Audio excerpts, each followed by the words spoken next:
Imagine living your life after 50 and feeling energized and excited about your future. Welcome to the Women in the Middle podcast, the podcast for women who are ready to figure out what they want and create the life they deserve. Here's your host and master certified life coach, Suzy Rosenstein. Hey there, welcome back to the podcast, Women in the Middle. I'm your host, Suzy Rosenstein, and I'm so glad to be here with you again for this week's episode, which is a really cool interview with another amazing woman in the middle about doing what you love after turning 50. My guest today shares what she was thinking, what it was like to think about 50 coming soon, what she enjoyed about planning her milestone, and what her plans are now that she's on the better side.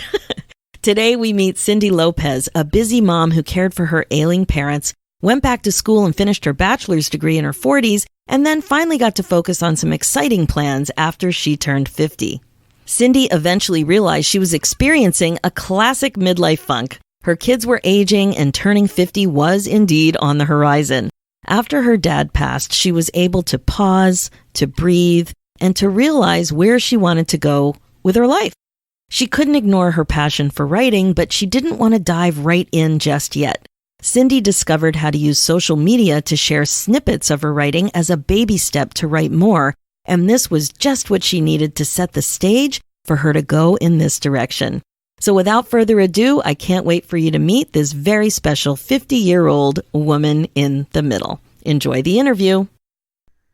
Hey, Cindy, thanks so much for joining us today on the Women in the Middle podcast. Thank you for having me, Suzy. So one reason I really wanted to talk to you was, well, first of all, you entered the 50 Unplugged contest. So I was just so excited to get to talk to people who are turning 50 this year. As you know, I'm super excited about the whole topic of turning 50 and being in your 50s. And something that was really compelling about you was that you've always been a writer, and that's part of your story. So we're going to talk about that a little bit later. But first, can you just tell me, I know you turned 50 this year, but tell me a little bit about what it was like going on in your 40s. What was happening in your life back then? Wow, going into my 40s, there was so much going on. My children were, of course, a decade younger than they are now, and they were fully involved in sports and school. And on top of all that, my husband was running the league. So that was very, very time consuming for our entire family. What league was that? What league was that, Cindy? Football. Oh, football. So American. Yes. So that was busy in our lives at home, as well as I had gone back to work full time shortly before that. And my mom fell ill as well. So there was a lot going on in my early 40s, and unfortunately my mom passed a few years later, and then it was taking care of my dad, and that was pretty much a full-time job. He was a handful. So basically that took me into my late 40s. Wow, that decade sounds like it was a really, really chaotic time. So I know you are from New Jersey, and I'm originally from Philadelphia. So I'm just imagining, I can hear it in your voice a little bit of an accent. It just makes me feel so at home, except we were not playing football. I am one of 5 girls. So wow. We were up to our ears in marching band and lots of chaos and running around. But your husband, not your dad, sorry, the kid's dad, your husband was dealing with running a league. You were working full-time as a paralegal, right? Yes. Right. And then your mother became ill, your father became ill, and I understand you also went back to school and finished your bachelor's degree. I did. In the midst of all this, I had an opportunity to finish my bachelor's degree, and I felt it's never a good time. If I don't do it now, another decade will go by, which is what would have happened. And it was primarily classes online. I don't know how I did it. I honestly can tell you right now, I don't know how I did it. But I'm glad I did it when I did. Oh my gosh, I don't know how you did it either. I'm having a flashback to those. Remember the early years with the babies and how everything is just chaotic and you don't even know how you're progressing from one day to the next? I don't know how you did it either. Amazing. Yeah, so my 40s were basically I was in hyperspeed mode. I rarely had a chance to pause and take a breath, but you get through it just like everything else. And I believe it's one of those things that you look back in hindsight and say, how did I do it? I don't know. I don't know how I did it, but it worked. Yeah, I totally hear you. And sometimes, like, to me, it sounds like you were in a classic midlife funk somewhere along there. And I'm wondering when you kind of noticed that something was off. Like, I know you were torn in way too many directions for so long. And then your time did eventually free up. But when do you think you realized that something was off? I think it was after my dad passed, because that period of time was very stressful on top of everything else that was going on. And when he passed, it was almost like, wow, I don't know how not only myself, but my husband and my sisters got through that period of time. It was almost after the fact where, again, you look back and you say, I don't know how I got through that, but I did what needed to be done at the time. And I showed up for everybody that needed me to show up, I hope. And that at that point, my children were also, my one son was in college and my other son was a junior in high school. And my life changed a lot pretty much from that moment when my dad passed. So I was able to pause then. I was able to breathe. And I was able to look back and take note of, where I was headed, and how I want to go from here with my life. I have some control now over how I spend my energy, and let me make it clear to myself, especially, how I want to spend that energy. Oh, I love that. And certainly the way you're talking now is not at all how most of us talk when we're in a midlife funk. And the way you talked about it, about not really recognizing how bad it was when you were in the middle of it, that you're just in survival mode, and the extent to which something was really off. But now in hindsight, you can see it clearly. So this was about 2 summers ago when things changed again. And then after the change, the other thing that was happening was 50 was on the horizon. Yes. Yes. So what did that mean to you? So you were about 2 years from 50 at that point. It was on the horizon. You had this milestone coming down. And what did you make that mean? I started focusing more again on my writing. I had a few articles published. I also then decided to take my personal writings that I never showed anyone in my life, and I took excerpts from them, and I started making quotes online.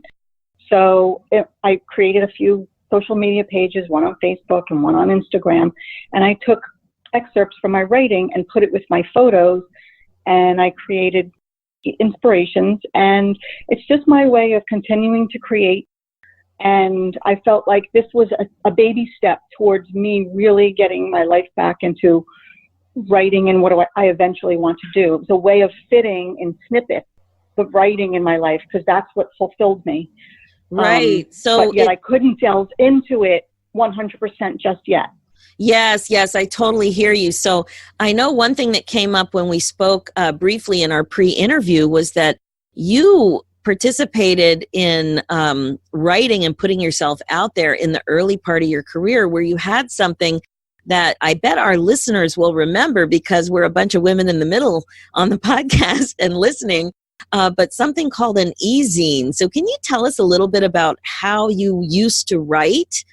Because it's clear that you're very excited about taking baby steps to get writing really going in your life again. So when did you start to write originally with the e-zine? Well, I started writing professionally through a website I had created called njparalegal.com. I found that a lot of my fellow students at the time, we were looking of ways to connect with each other. And when the internet started, I thought, well, this was a great way to share information. We used to have a meeting once a month with paralegals at our school, and we would all swap ideas like, oh, so-and-so is hiring.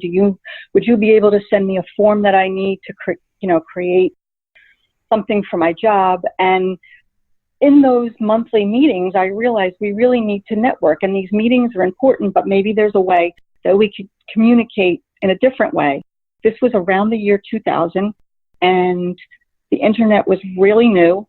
And we had email at the time. We did not have social media, so I created something by email, if any of you remember, called an e-zine, which is now the blog. So every month, my fellow paralegal readers would get an e-zine in their mailbox on information based on our industry and other information we might need about events, as well as job postings and things of that nature. So I created my own networking tool for my industry, and it eventually led to some speaking engagements and teaching, and it took me in places that I never thought I would be, and it was a really exciting time. Wow, I have to tell you, that was very innovative. I'm sitting here with a big smile on my face because that was so innovative to see new technology come on and start to be available to you and to be able to apply it in a way that helped other people in your industry and helped you, because as you mentioned, you have always been creative and you naturally gravitated toward networking and writing, which is so, so cool. So thank you for sharing that. And now I know that you want to start a blog again, but before we get into that, I'm so fascinated by how people think about turning 50. So this was your year to turn 50.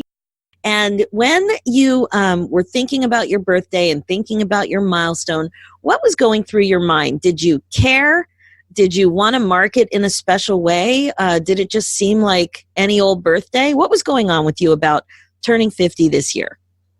No, it was definitely a special birthday for me. I was actually looking forward to it for the reason that, again, I felt like my life was back on track, and we had planned a move, which we will be doing soon. Ooh, tell me, where are you moving, Cindy? We are moving to South Carolina, just outside of the Myrtle Beach area. We know the area very well. My youngest son is in college down there right now. And it's just a place that we are planning on semi-retiring. And what that means for both my husband and I is that we will be able to move down there and live a little bit of an easier lifestyle. And we love the weather down there. It still has 4 changes of the 4 seasons.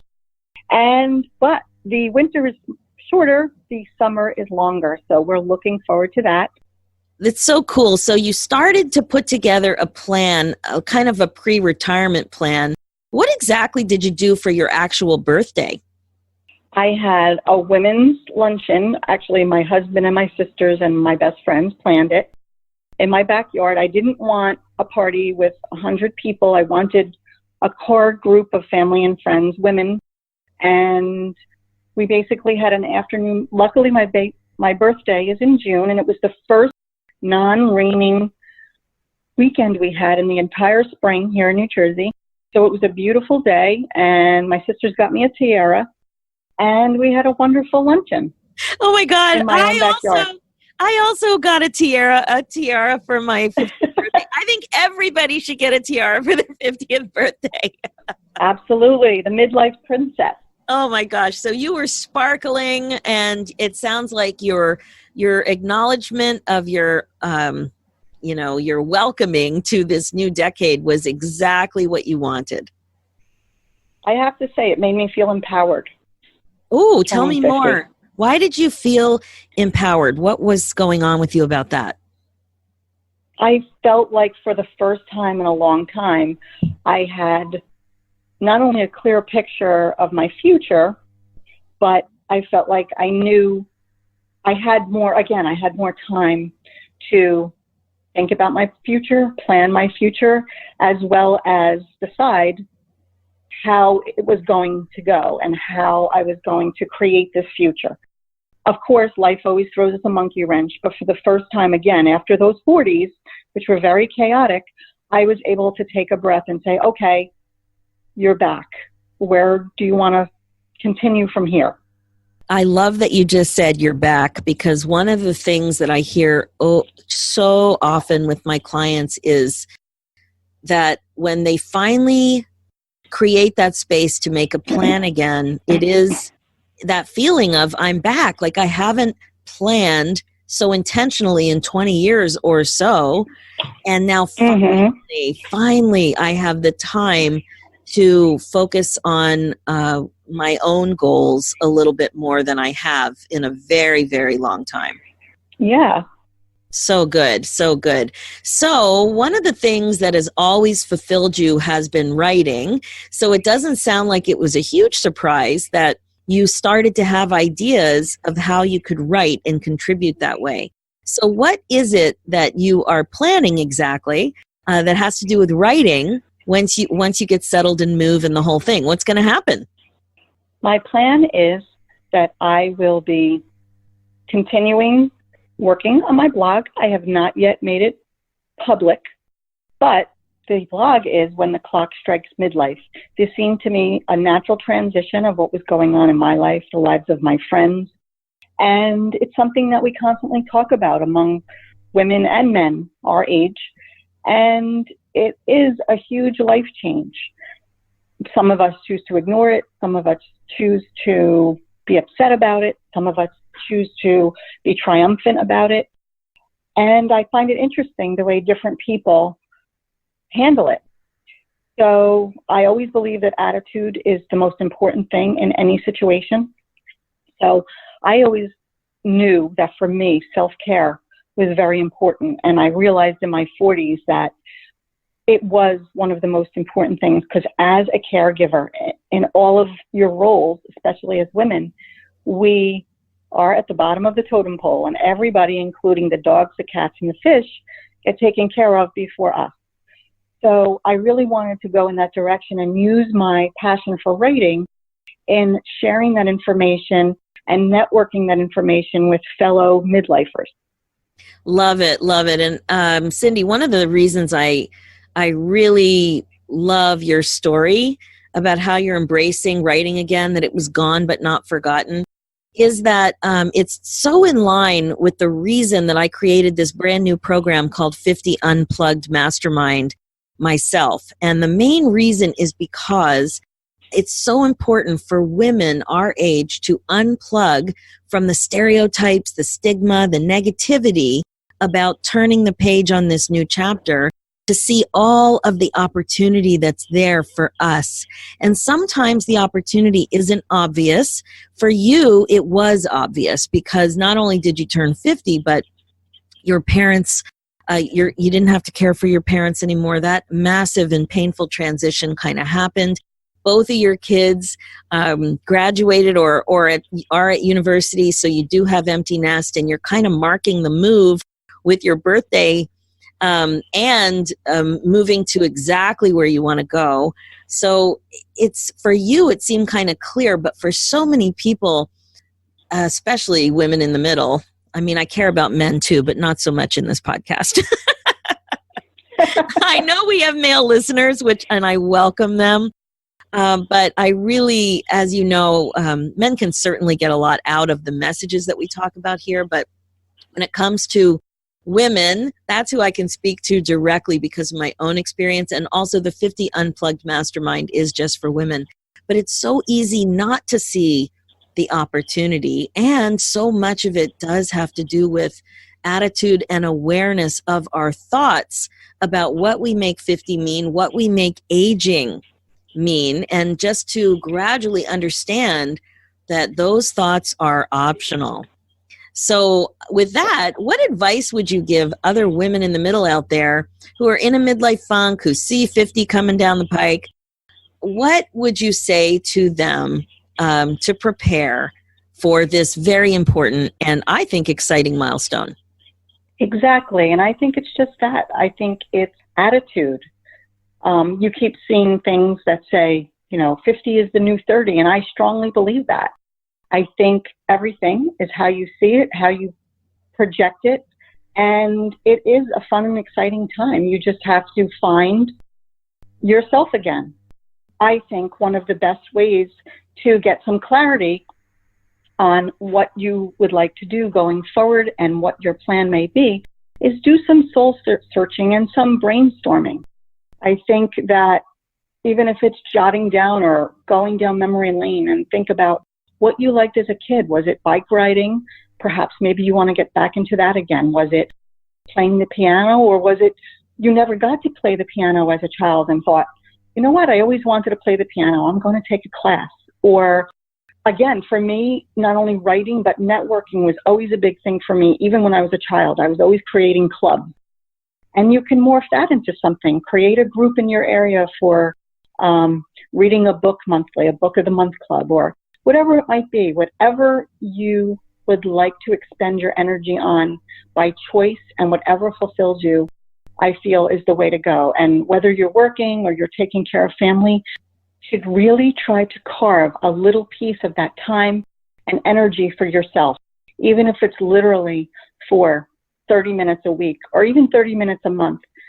You will feel much better and you will feel empowered to go forward, and it will keep you young and it will keep you involved and it will keep you happy. No doubt about that. Oh my gosh, I love that you notice the importance of reflecting back to your childhood. I talk to clients about that a lot. And in fact, I even have a worksheet about that. And I believe so strongly that what you loved as a kid, you will absolutely love and get joy from as an adult. And what you noticed about yourself, which many people might not notice, like it's one thing to notice painting and bike riding, but it's another thing to notice that you are a connector and that you have always loved connecting people and networking, and that you actually have some skill in doing that. And you've been doing it for decades. So I love that. That's exactly the type of thing to look back on when you're reassessing your skills and what gave you joy and where you want to go in the future. So Cindy, can you tell us how our listeners can follow along? Sure. Well, it can be found at www.whentheclockstrikesmidlife.com. And I welcome any ideas. You can also reach me on Instagram at whentheclockstrikesmidlife. And you can always message me there. I welcome any ideas. And again, I look at this as another networking opportunity with my fellow midlifers. I love it. Thank you so much, Cindy. I will put those links on the show notes. Cindy, thank you so much for sharing your story and even for making some time to do the interview, because you are moving and you do have a lot going on right now. I think you can see from just the hard work you've done to really think about what you want, that there's no doubt that you will absolutely create what it is that you want. You've got your pre-retirement plan going. You're moving to a warmer climate. You understand exactly what's important to you in terms of fulfillment. You want to write, you want to connect, and it just sounds like a very exciting plan. So thank you so much for sharing your story. I want to welcome you to this most amazing decade. And again, thanks so much for sharing. Thank you so much for having me, Suzy. It was a lot of fun. Happy birthday. Thank you so much. I look forward to the future. That's it for this episode. I'm sure you'll agree Cindy really feels like she is back. She figured it out. She created a space to actually intentionally create her future. I love all that creation. Notice how her passion for writing was always there, even though it looked quite different over the years.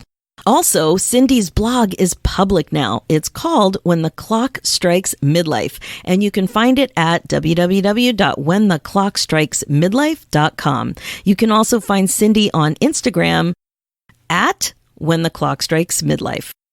That's something to really take to heart too. When you're not sure what your passion is or what would make you happy, look to what has always made you happy, even as a kid. There are clues there for sure. And I have a worksheet to help you figure this out as well. You can find it at www.suzyrosenstein.com/passion project 50. I love Cindy's advice about attitude too. Her perspective about self-care from the caregiver perspective was quite insightful, right? So really having somebody who's been a caregiver for so long talk about self-care and the importance of self-care. Even a little bit of time consistently will totally make a big difference. I'm excited to hear about what you do with all of this helpful info. Check out the show notes with more information and links at www.suzyrosenstein.com. Also, remember to check out my free Facebook group, the Women in the Middle Community, at www.facebook.com/groups/Women in the Middle Community. It's for women just like you. And finally, if you like what you've heard on today's episode, just head over to the Women in the Middle podcast on iTunes and leave me a review, which of course is greatly appreciated. Let's do this, ladies, one bold and brave thought at a time. Thanks so much for listening.